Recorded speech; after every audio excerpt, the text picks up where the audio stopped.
Flick to link, a link to flick.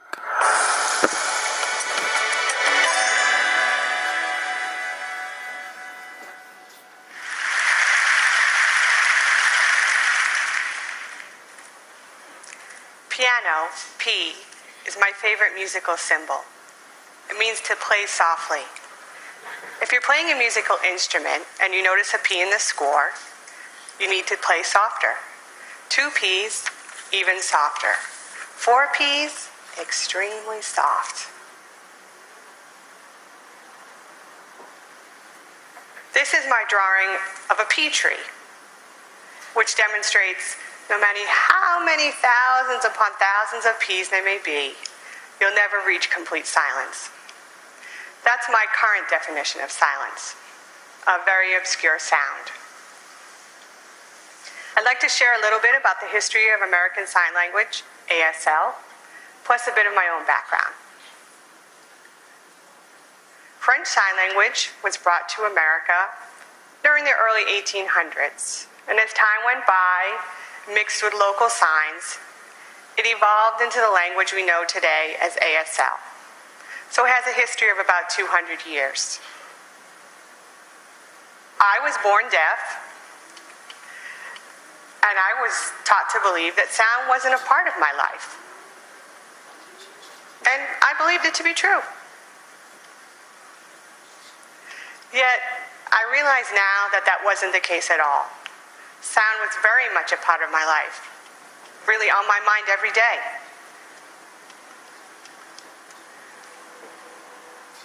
As a deaf person living in a world of sound, it's as if I was living in a foreign country, blindly following its rules, customs, behaviors, and norms without ever questioning them.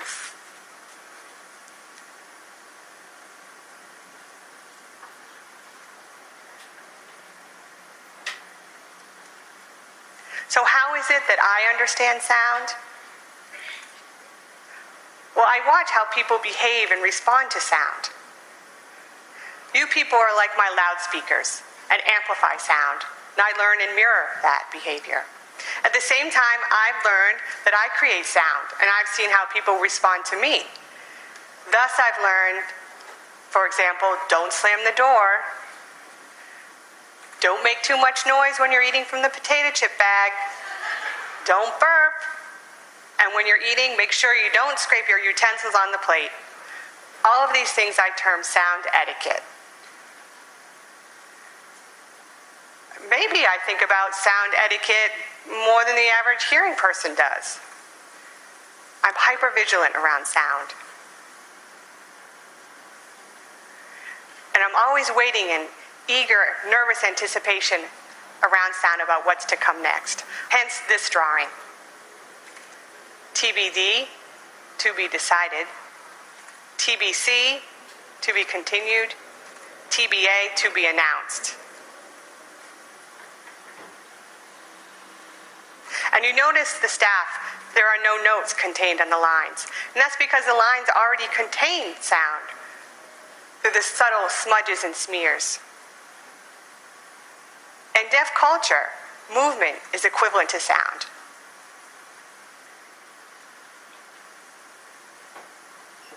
This is a sign for staff in ASL. The typical staff contains 5 lines.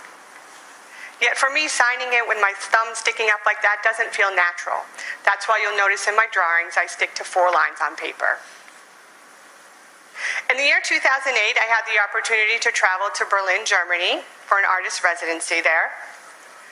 Prior to this time, I had been working as a painter. During this summer, I visited different museums and gallery spaces, and as I went from one place to the next, I noticed there was no visual art there. At that time, sound was trending, and this struck me. There was no visual art. Everything was auditory. Now sound has come into my art territory. Is it going to further distance me from art?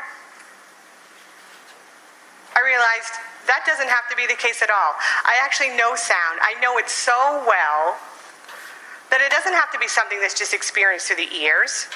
It could be felt tactually or experienced as a visual. or even as an idea.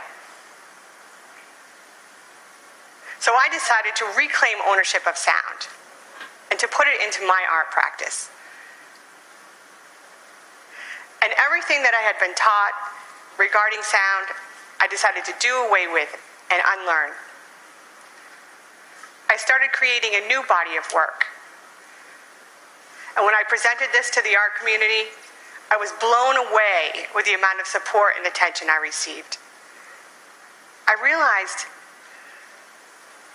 sound is like money, power, control, social currency. In the back of my mind, I always felt that sound was your thing, a hearing person's thing. And sound is so powerful that it could either disempower me and my artwork, or it could empower me. I chose to be empowered. There's a massive culture around spoken language. And just because I don't use my literal voice to communicate, in society's eyes, it's as if I don't have a voice at all. So I need to work with individuals who can support me as an equal and become my voice. And that way I'm able to maintain relevancy in society today. So at school, at works, and institutions, I work with many different ASL interpreters. And their voice becomes my voice and identity. They help me to be heard. And their voices hold value and currency.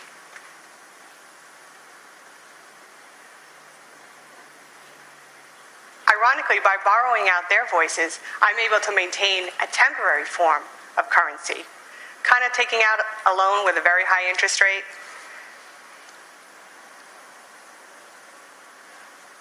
If I didn't continue this practice, I feel that I could just fade off into oblivion and not maintain any form of social currency. So with sound as my new art medium, I delved into the world of music. And I was surprised to see the similarities between music and ASL. For example, a musical note cannot be fully captured and expressed on paper. And the same holds true for a concept in ASL. They're both highly spatial and highly inflected.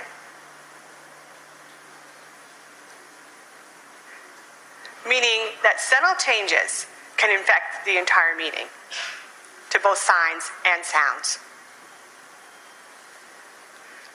I'd like to share with you a piano metaphor to have you have a better understanding of how ASL works. So envision a piano. ASL is broken down to many different grammatical parameters.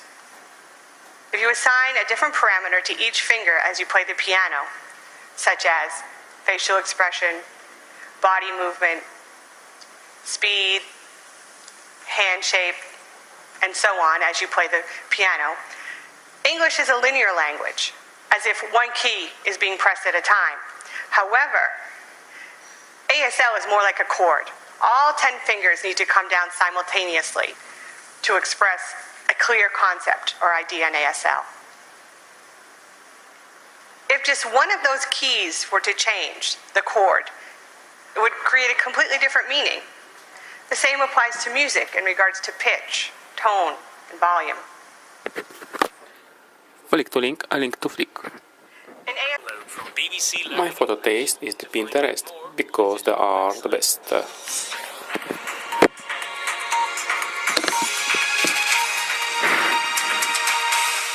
Hello, I'm Geeta Gurumurthy. I'm Alia Nazki. You're watching Lingo Hack. Lingo Hack from BBC Learning English. And here are today's headlines. A new solar superpower. A first for South Africa's Navy. Historic hospital demolished.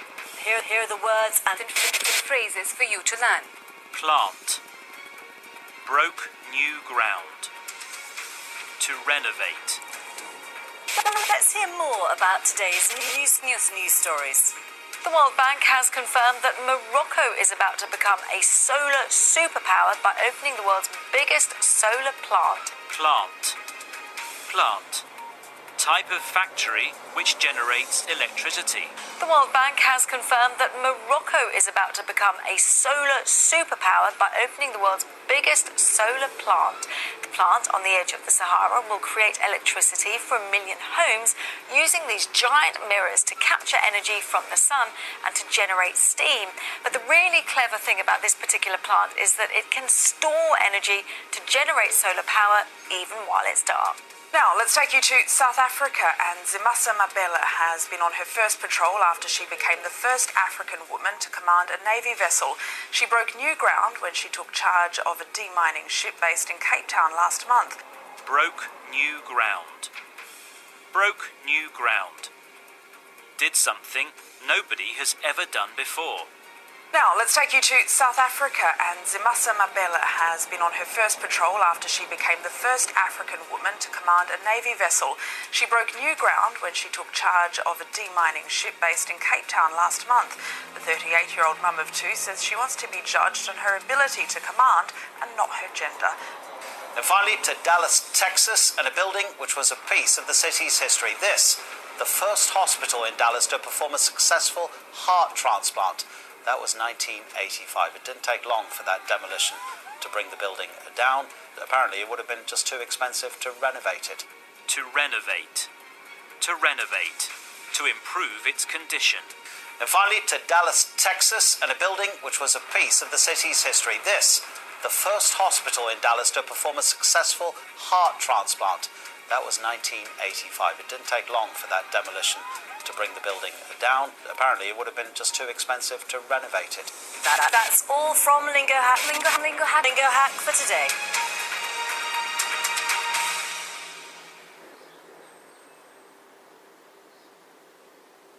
This is a download from BBC Learning English. To find out more, visit our website.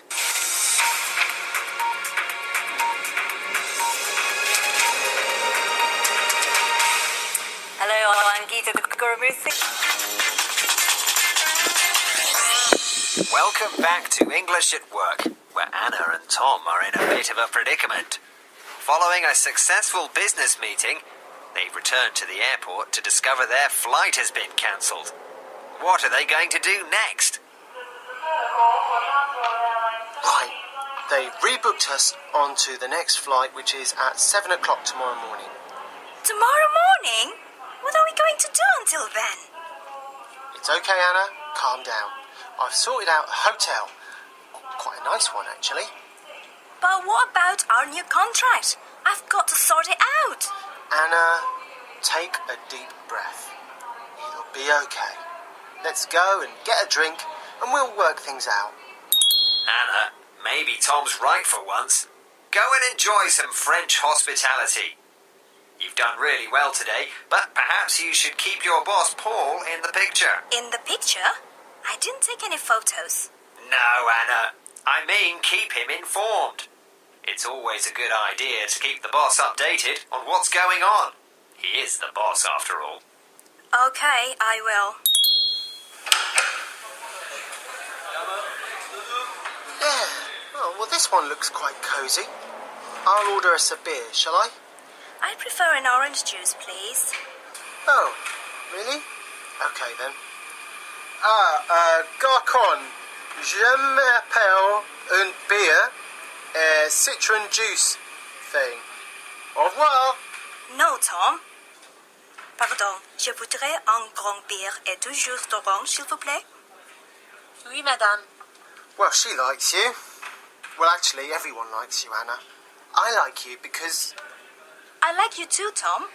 But don't you think I should call Paul and update him on what's going on? Keep him in the picture. I don't know. Let's just enjoy this moment, shall we? And besides, he'll be at his biscuit appreciation class by now. No, I would be happier just to call him. Could I borrow your mobile phone, please? My battery has run out. Yeah, sure. You'll find his number under Attila the Hun. Attila the Hun? It's my little joke. Cheeky. But hold on. What am I going to say to him? Well, don't call him Attila the Hun. Think before you call him. It's good news. You've closed the deal and the contract is signed. We need to proceed with the order as quickly as possible. And say, I'm committed to getting the order delivered on time. But if you need help, ask for it. Okay, I will. It's ringing.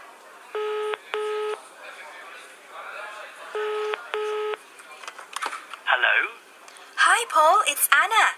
I've got some good news. Hold on. Sorry, just munching some new crumbly cream biscuits.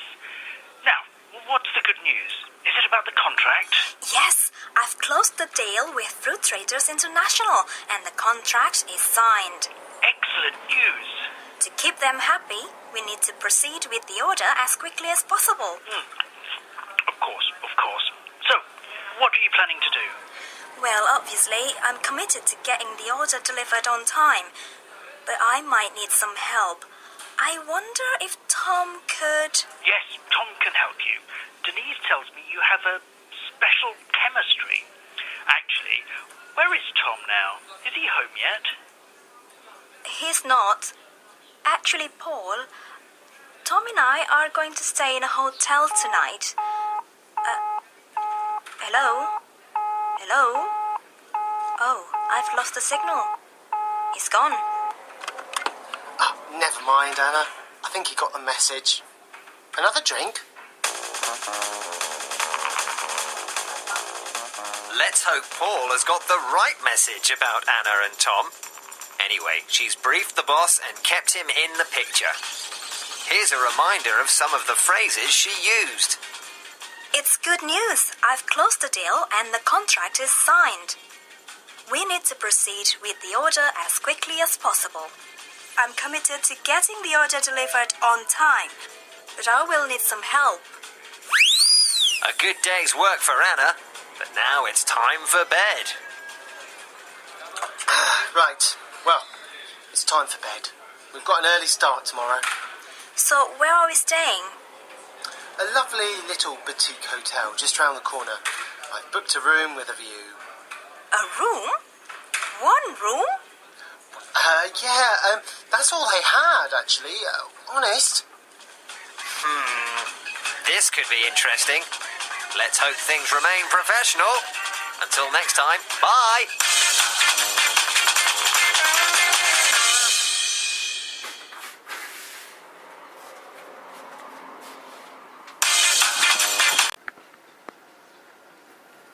Flick to link, a link to flick.